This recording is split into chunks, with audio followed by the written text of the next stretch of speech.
dis nous sommes membres, je dis pour notre parti, quoi que amuñu problème pour participer ci dialogue national. Le dialogue national est inscrit dans l'agenda républicain. Le 28 mai dañuy def dialogue national bii sax dialogue politique la à la limite. Mais je crois que amul benn équivoque que depuis bi ñu commencé ba léegi dañuy participer à ce dialogue. D'accord, Georges, je te laisse avec l'invité. Ouais, mais je suis un peu d'accord naa si seen position quand même parce que man dama mos a compte ces histoires d'aligné non aligné ak troisième voie. Monsieur Diop wax na ko léegi comme dialogue politique la dañu waroon inviter individuellement les partis politiques. ku nekk ñu invité la au titre de ton parti politique nga ñëw waxal sa parti politique parce que quand même. li toll ni dialogue politique ñor a waxtaanee tout le système politique sénégalais je suppose ak naka la ñuy waree sax parce que s'il faut ñu xoolaat naka la ñuy xam dina am ay réformes naka la ñuy demete ay élection comme élection législative naka la ñuy seetee parce que am na partis yoo xam ne par exemple ils sont pour le bulletin unique à la place des centaines de bulletins qu'on voit bu ñu demee ci élection législative xam nga loolu yëpp mën nañ ko fi waxtaanee am na xam ne sax dañoo jàpp ne war nañu xoolaat parti politique sénégalais parce que quand même on a ñu jéem ko rationaliser comme ni ñu rationaliser le secteur de la presse ñu xoolaat parti politique yi parti yoo xam ne bon on est presque à 400 partis politiques quand même moi je trouve que c'est excessif te ba tey sax gaa ngi continuer di wut ay récépissé démb rek dégg naa koo xam ne day lancer un mouvement parti politique xam nga kan les artistes tout le monde se met Fou Malade il y a aussi mon ami Mame Boye Diao qui vient de recevoir également son récépissé et tout ça donc ñu xoolaat vraiment naka la ñuy rationaliser parti politique yi quand même te loolu yaakaar naa aussi si dialogue bi la mën a amee am na ay points yoo xam ne tamit wóor na ma ne xam naa nañ ko su waxtaane mooy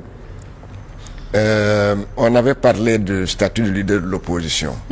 loolu depuis 2016 je crois référendum boobu c'était voté depuis lors kenn appliqué wu ko te pourtant c'était yoo xam ne dañ ko Sénégal yëpp ko voté woon ñu ne kan mooy leader de l'opposition à l'époque Macky Sall avant muy dem doon wax ne sur quels critères la ñuy désigner le leader de l'opposition. Est-ce que dañ koy désigner avait suscité des débats avec à partir par exemple de la dernière élection présidentielle ñu ne ku ñëw en deuxième position mooy nekk leader de l'opposition bu dee noonu c'est Amadou Ba ou bien on est dañuy dem xool par exemple kan moo majoritaire à l'Assemblée nationale boobu tamit buñ ko xoolee actuellement ce sera forcément Amadou Ba parce que moo ëpp ay député foofu dans l'opposition de toute façon donc loolu aussi ñu war ko teg ci table bi le financement des partis politiques même chose loolu aussi c'est une vieille question boo xam ne à chaque rencontre à chaque dialogue dañ koy poser sur la table mais y a pas de suite récemment le président de la République def na bu muy def son interview là avec la presse sa rencontre avec la presse dafa wax lu am solo dafa ne il veut un premier ministre super fort il veut des ministres forts il veut des DG forts qu'est-ce qu'il entend par ça loolu xam naa buñ demee ci dialogue bi certainement la classe politique na ko interpeller sur ça qu'est-ce que tu entends par un premier ministre fort est-ce que dañuy premier ministre fort boobu monsieur Diop sax moom dina revenir ñoom bu fekkoon dañ leen invité wala su fekkee parce que fii ak le 28 mun nañ leen invité ngeen ñëwaat waaw d'accord lan mooy doon seen attente ak les questions que vous allez soulever léegi bu fekkee ne ce premier ministre super fort comme nu mu ko bëggee xam naa certainement classe politique dañ ko interpeller mu ne leen lii ak lii la bu fekkee ne day jaar par une réforme constitutionnelle ñu xam bu fekkee ne moom daan nar a nekk un président pour inaugurer les chrysanthèmes comme on dit maanaam di dem ci sommet yi rek après le reste mu ne premier ministre jëlal loolu tamit ñu ko waxtaanee certainement askan wi laaj ko ses positions. Je rappelle que déglu naa le ministre je crois que c'était aujourd'hui pas le ministre le facilitateur du dialogue mooy Cheikh Gueye mu naan qu'il veut un dialogue inclusif comme ni ko président de la République waxee maanaam le dialogue inclusif ça ne doit pas concerner que les partis politiques ou les pôles de partis quelque chose comme ça même le citoyen lambda a droit à la parole. Les organisations syndicales. Mais les organisations syndicales le citoyen lambda parce que n'oublie pas que les partis politiques nu ñu bëri noonu yëpp boo jëlee population Sénégal ñu si bokk si partis politiques yi ils ne font pas 4 millions donc alors est-ce que tey war nañu toog di waxtaanee mbirum Sénégal naka la ñuy bëgg di fale maintenant suñu député wala le président wala et cetera et que ce soit seulement les partis politiques qui s'enferment pour décider à la place des autres citoyens nga xam ne am nañu leur mot à dire. Et c'est en ce sens que may félicité wu ci initiative bi nga xam ne je pense gouvernement bi jël na ko. ubbi benn plateforme boo xam ne ça s'appelle je crois Jubanti. quelque chose comme ça Jubanti plateforme Jubanti. voilà où les citoyens pourront s'exprimer maanaam di mën a. interagir joxe seen xalaat ci naka la ñuy gisee politique bi au Sénégal. naka la ñuy yan réforme la ñuy xaar au niveau du système politique sénégalais. naka la ñuy en fait qu'est-ce qu'ils veulent est-ce que dañoo bëgg du kon ne chacun am son parti politique bu ñu dem 18 millions je sais pas combien. peut-être qu'on atteindra 500 ou 600 d'ici 2 ans. donc loolu yëpp yaakaar naa si on met ça dans la corbeille ça peut être intéressant moo tax je suis pas d'accord avec ñi nga xam ne ils veulent jouer la politique de la chaise vide. loolu amul njëriñ parce que buñ ko boycotté tamit ñi fay. mais Pastef aussi avait fait la même chose. ñi fay mais de toute façon boo boycotté si le dialogue là. du tere dina am ñi fa nekk. tu vas ñi fay nekk ils vont décider à ta place maanaam dinañ jël ay conclusions yoo xam ne yow di nga si bokk. mais Georges Pastef aussi musul assister ci benn dialogue. waaw non dafa am xam nga lu tax dialogue bi am une certaine particularité dafa xaw wuute yeneen dialogue yi nga xam ne gars yi dañu doon appelé sax di raay naan dialogue la maanaam daa am ñoo xam ne ils ont des agendas cachés beaucoup réglé à partir d'un dialogue boobu peut-être il y avait une certaine je ne dirais pas une grosse crise politique mais amoon na quand même des désaccords un peu partout et très flagrants d'ailleurs boobu moo taxoon ñuy woote parce que boo gisee il y a beaucoup de dialogues yoo xam ne c'était à la suite de divergences très très très poussées d'ailleurs je me rappelle bu 2019 bi Macky Sall avait dit ñëw leen ñu waxtaan parce que amatuma lu may njuuj njaaj. donc ça veut dire que là il voulait certainement rassembler waat les acteurs politiques autour de l'essentiel. xam loolu moo nekkoon mais ici fu ñu toll nii par exemple pour un gouvernement bi nga xam ne bi ñu ko falee ça fait juste 1 an alors ñooñu ils rencontrent pas encore des difficultés politiques majeures yi mën a tax ñu ne leen kaay leen ñu waxtaan. difficulté bu Sénégal jaakaaroon instant yi c'est d'ordre financier comme ñoom ñu ko waxee donc mais bu ñu la wooyee nag dans ce contexte là ne kaa leen ñu waxtaan c'est certainement pour revoir certains trucs yi nga xam ne comme ni ñu ko defee woon ci assises nationales yi ba mu jur li nga xam ne ay résultats concrets comme ni ñu ko defee woon en 92 avec le code consensuel de Kéba et cetera nous souhaitons également que dialogue bi conclusion yu fay génne ñu bañati di leen di dugal dans le tiroir maanaam toog waxtaan rek pendant peut-être un mois après on range ça déwén tamit on convoque un autre dialogue finalement ça devient lassant et ça devient une routine boo xam ne même parti politique seen bopp sax dootuñ si gis. alors Pape Diop bu fekkee ne invité nañu d'ici le 28 donc yan mooy grande ligne yoo xam ne ngeen souhaité aborder ko vraiment avec ñi nga xam ne mooy les initiateurs de ce dialogue. on a vu en tout cas ni ngay wax ci olof. waaw gis nañu. te des termes de référence yi nga xam ne moom la ñu def ci dialogue bi mu am ay points yoo xam ne yu am importance la wax nañ ko léegi par exemple bulletin unique wax nañu aussi lenn loo xam ne mu gën a sax waroon a tax nit ñi dialoguer le Sénégal a traversé na crise boo xam ne lu ne xajoon na ci sant yàlla rek ñu nekk nii mais article 29 code électoral nga xam ne 28 la woon yóbbu ko 29 mais xaw nañoo yóbbu ci musiba boo xam ne kenn xamul lan la. lii ñuy wax fii yëpp ci yooyu la jógee. donc politique ci compétition lay mujj te compétition yi règles yi koy régir su fekkee acteurs yi d'accord ñu ci on va toujours vers des problèmes. article 29 boobu mooy wax ne ku ñu condamné c'est ça non. ñu condamné duñu bokk voilà li coow Sonko. li ñuy wax ni yëpp ni depuis duñ la jox. buñ la condamné au-delà de 6 mois. oui duñ la jox.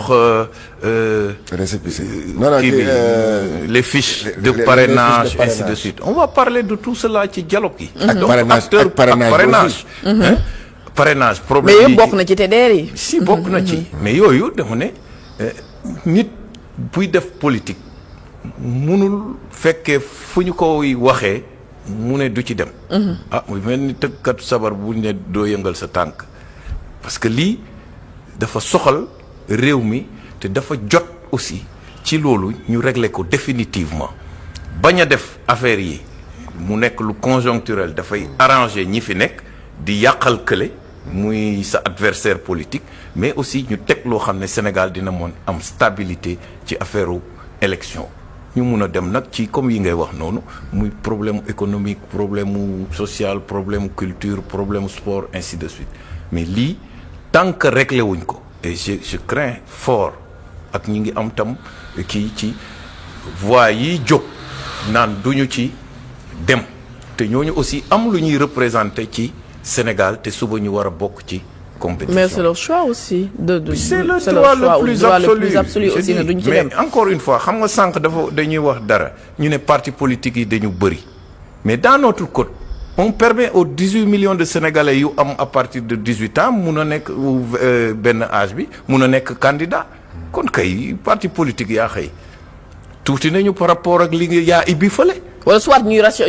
rationaliser autrement maanaam par rapport ak score bi ngay def. Oui. su fekkee am na yenn pourcentage boo ko amulee on dissout le parti. mais yooyu yëpp ci ay waxtaan la. condition de création parti politique condition de rationalisation des partis politiques qui est plus indiqué que acteurs politiques yi pour toog waxtaan ci ñoom fu ñu nan la ñuy créer parti politique nan la ñuy def ba parti politique yi gën a am njëriñ ci Sénégal parce que parti yi am na côté boo xam ne su dee doxaluñ ko war nañ leen mun a dissoudre su dee da nga def parti mu toog ñaata at demuloo élection war nga mun a disparaître. mais présent c'est état financier aussi boo ko defulee aussi mun nañ la yooyu yëpp. yooyu ñuy wax nii te boo deful congrès boo deful lii te ñi koy wax defuñu ko. parti ban moo fi def congrès wala lii di déposer ci ministère intérieur ainsi de suite il y a une législation qui est loi bi appliqué wuñ ko ba tey boo ko jógoon sax di appliqué kii def ne non dañ ma bëgg a écarter rek moo tax il est temps que ñu taxaw ñun ñëpp sénégalais jàkkaarloo les yeux dans les yeux comme duñ ko waxee ni citoyen bi joxe ci avis ñi la joxe seen avis ñu rassembler lépp pour xool lan moo gën ci réew mi ñu teg ko une bonne fois pour toutes et que la vie continue. mais en réalité point yi bëri na trop te benn bu ci ne rek gis nga coow ni ñu inscrire ci liste électorale yi n'est-ce pas. commission yi est-ce que da ngay jël léegi ku am 18 ans ñu jël la automatiquement wala ku am 18 ans war nga mun ñu def benn plateforme digitale boo xam ne à partir de chez toi comme ni ngay kii nga dugg ci. liste bokk na ci seen promesse électorale wax ne maintenant jeune boo xamante ne tu as 18 ans nga inscrire rek de facto tu es déjà sur le fichier. waaw mais naka parce que aussi il faut ñu xool kii bi parce que soo jëlee 18 ans yi nga def mu nekk fichier boo xam ne dañu am 10 millions de Sénégalais ñu dem élection 3 millions participer mais là ça pose un même problème de légitimité président ba ñuy jël. parce que y a 7 millions qui étaient inscrits nekk électeurs te demuñu voter kon nañu xool ñi nga xam ne am nañu volonté wane par un acte volontaire que inscrire nañu mais su fekkee dem la di rang ci ay préfecture dem la ci lii ak moyens techniques yi fi ñu toll nii mais y a la mer à boire war nañu mun a sénégalais bi su amee mu toog këram dugg ci benn plateforme inscrire ci liste électorale yi. xam numéro am xam lépp. D'accord alors mais yéen seen parti bi déjà Alliance démocratique Pencco bu Moussa Tine kañ ngeen ko créé. parti bi ñu ngi ko créé depuis 2009. Depuis 2009 c'est un parti qui est né des cendres de comme de Taxaw Alliance Jëf Jël non Jëf on nous Jël. a trop Moussa confondu Tine, avec comment dirais-je Taxawu mais l'histoire revient ñun ci Jëf Jël la ñu génnee 2009 ñu def parti Alliance démocratique Pencco 2012 dem nañu élection législative